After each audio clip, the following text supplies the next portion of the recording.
Iqamah untuk orang yang sholat sendiri. Ini bagaimana hukum iqamah untuk orang yang sholat sendirian? Jawab, iqamah untuk orang yang sholat sendirian masih tetap disunnahkan. Ya iqamah sendiri, ya sholat sendiri gitu. 2. Masalah membawa anak belum mumayyiz waktu sholat jamaah. Bagaimana hukum membawa anak yang belum mumayyiz, masih kecil sekali, ke masjid ketika sholat berjamaah? Jawab diperinci. Kalau diyakini atau disangka kuat akan mengotori, membuat najis atau mengganggu, maka hukumnya haram.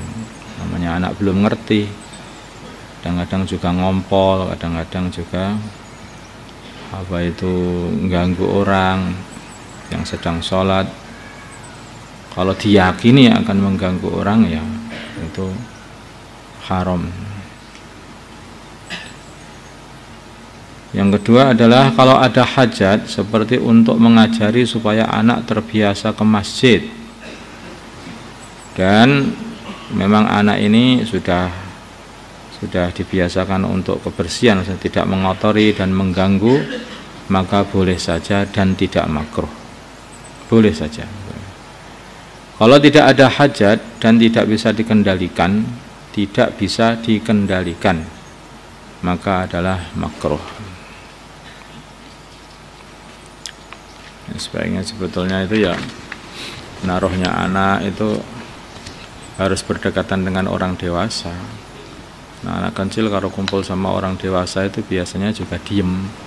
Tapi kalau kumpul sama-sama anak kecil itu main. Ya begitu caranya.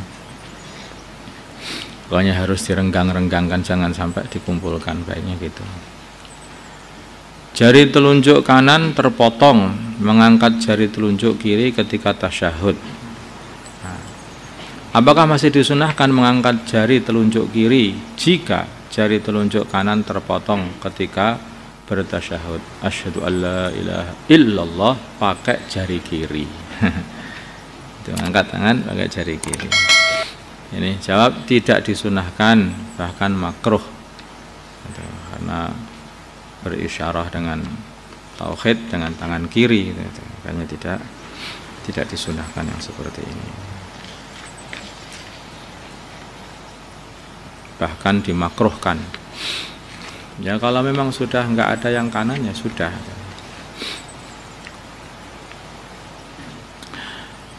Korbannya anak yang belum balik. Ini mendekati hari korban. Bagaimana hukum korbannya anak yang belum balik?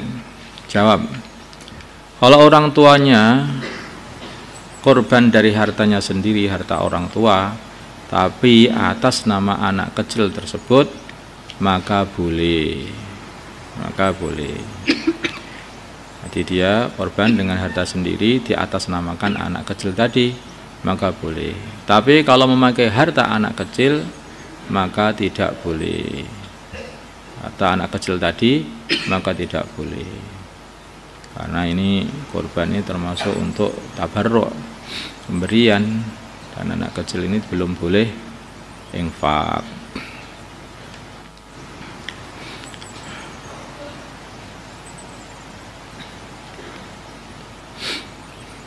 Untuk tabarruk. Panitia menjual kulit hewan kurban. Bagaimana hukum panitia kurban menjual kulit kurban?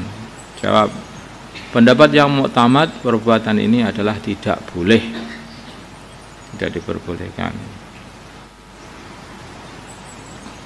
Bagaimana kalau panitia tersebut hanya sebagai wakil dari fakir miskin untuk menjualkan? Yang ini boleh.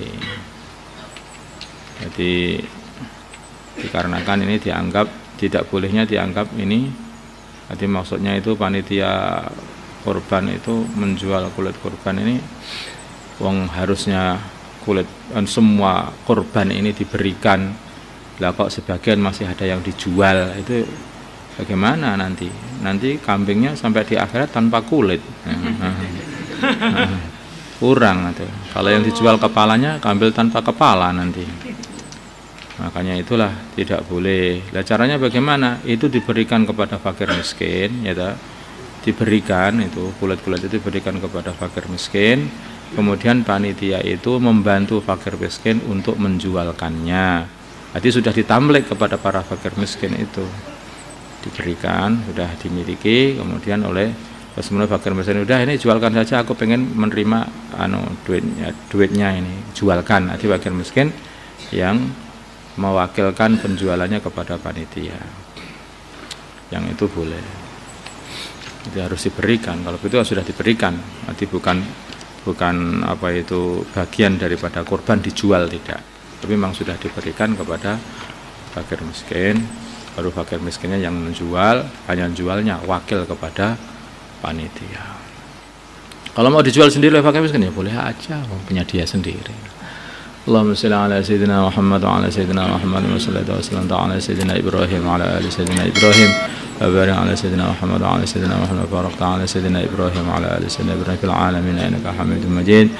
Allahumma arham sayyidina Muhammad, Allahumma ighfir li sayyidina Muhammad, Allahumma aslih sayyidina Muhammad, Allahumma alif baina qulubi sayyidina Muhammad, Allahumma ansur sayyidina Muhammad, Allahumma asmi sultanan nasira. Sallallahu ala sayyidina Muhammadin nabiyil ummi wa ala alihi wasallam. Alhamdulillah.